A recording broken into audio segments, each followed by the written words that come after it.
प्रदेश भर के पटवारियों ने बेमियादी हड़ताल का आगाज कर दिया है, जिसके बाद से जो है आज चौथा दिन हड़ताल का हो चुका है। इस समय जो है बैकुंठपुर कोरिया मौजूद है। पटवारियों से बातचीत करने का प्रयास करेंगे और जानेंगे कि वो 32 सूत्रीय मांगे क्या क्या है जिनको लेकर जो है बेमियादी हड़ताल पर बैठ चुके हैं। भैया क्या नाम है आपका? योगेश गुप्ता मेरा नाम है। योगेश जी, आप लोगों की 32 सूत्रीय मांग है, क्या लगता है पूरा हो पाएंगे? देखिए, बिल्कुल हम लोग तो आशान्वित हैं कि शासन इस बार हम लोग की समस्याओं पर गौर फरमाएगी और समस्याओं के समाधान के लिए किसी न किसी ठोस नतीजे पर पहुंचेगी। मैं आपको बता दूं कि पिछले 8 जुलाई से प्रदेश भर के 5000 पटवारी पंडालों पर उपस्थित हैं और उनकी जो मांगें हैं बहुत साधारण सी मांगें हैं। खासकर जो भुइयां सॉफ्टवेयर है जिस पर पटवारी सारा काम संपादित करता है, जो ऑनलाइन पोर्टल है और जिस पे पब्लिक के लिए भी सुविधाएं उपलब्ध हैं, उसमें बहुत सारी विसंगतियाँ, बहुत सारी खामियां हैं। यहाँ तक कि भूनक्शे में भी बहुत सारी खामियां हैं।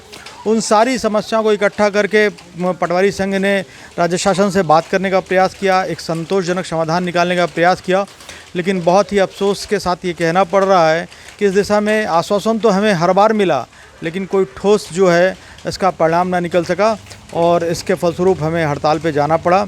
कोरिया ज़िले के सभी पटवारी पिछले 9 जुलाई से हड़ताल पे हैं और जो प्रमुख मांगे हैं उसमें सबसे बड़ी मांग तो ये है कि आज के सिस्टम में सारा काम पटवारी का ऑनलाइन हो चुका है।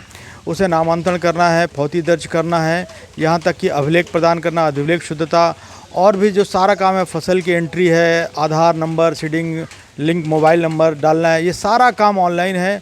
और मज़े की बात यह है कि पटवारी पिछले 6-7 वर्षों से ये काम ऑनलाइन करता आ रहा है बिना संसाधन के। उसके पास ना तो शासन ने किसी तरीके की सुविधाएं उपलब्ध कराई है, ना तो लैपटॉप दिया है, ना प्रिंटर दिया है, ना स्कैनर दिया है, ना तो मोबाइल दिया है और ना ही मोबाइल के लिए डाटा दिया है।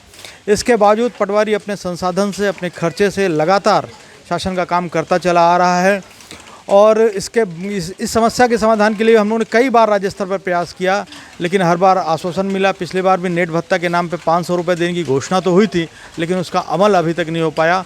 तो इस बार राज्यव्यापी हड़ताल जो है इस प्रमुख मांग के साथ ही है। दूसरी एक बड़ी जो मांग है, जो भुइयां अपने सॉफ्टवेयर से संबंधित है, नित्य नए परिवर्तन होते रहते हैं सॉफ्टवेयर में और बिना प्रशिक्षण के अभाव में कई बार जो है कि कार्यों को अंजाम देते समय हमसे गलतियाँ भी हो जाती हैं। और सबसे बड़ी बात यह है कि भुइयां सॉफ्टवेयर में जो मौजूदा व्यवस्था है उसमें गलतियों को सुधारने का कोई ऑप्शन नहीं है। छोटी छोटी गलतियों के लिए भी पटवारियों को इसका खामियाजा भुगतना पड़ रहा है। आम नागरिकों के साथ भी जो रिकॉर्ड में थोड़ी बहुत गलतियां हो गई हैं, यहाँ तक कि मात्रात्मक त्रुटि हो गई है, किसी के नाम में गलती है, किसी की जाति में है, किसी की लिंग में गलती है।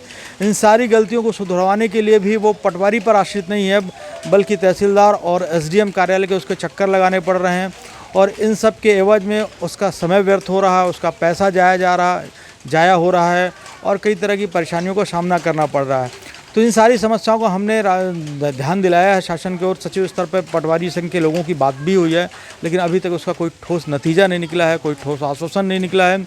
और हम पटवारी साथी इस बात के लिए इस बार दृढ़ संकल्पित हैं कि जब तक शासन हमारी समस्याओं का इस बार समाधान नहीं करता है, हम पंडाल से नहीं हटेंगे और हमारी हड़ताल ये जारी रहेगी। हड़ताल जारी रहेगा। आज हड़ताल का जो है चौथा दिन है। जिस तरीके से इन्होंने आगाज किया है निरंतर उसी तरीके से जो है ये लोग हड़ताल पर बैठे हुए हैं। आज जो है चौथा दिन है। कहीं ना कहीं शासकीय कामों में बाधा उत्पन्न हो रही है। पटवारी कार्यालय में जो है ताला लटक चुका है, दफ्तर में ताले हैं। क्या लगता है कि कहीं ना कहीं जो है काम पर बाधा उत्पन्न हो रहा है, उससे जो आम नागरिक है वो कहीं ना कहीं नाराज हो रहे हैं, निराश हो रहे हैं? जी बिल्कुल निराश हो रहे हैं।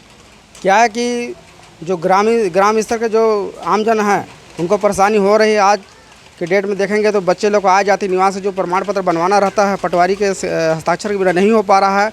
ये जो जिम्मेदारी है ये शासन की होना चाहिए, क्योंकि इसका निर्धारित होना चाहिए। और हमारा जब तक जो 32 सूत्री मांग है, 32 सूत्री मांग में सिर्फ और सिर्फ हमारा सिर्फ भुइयां को लेकर ही है। उसमें 32 बिंदुओं पर समझाने की कोशिश किया गया है कि 32 बिंदु उसमें क्या क्या दिक्कत आ रही है।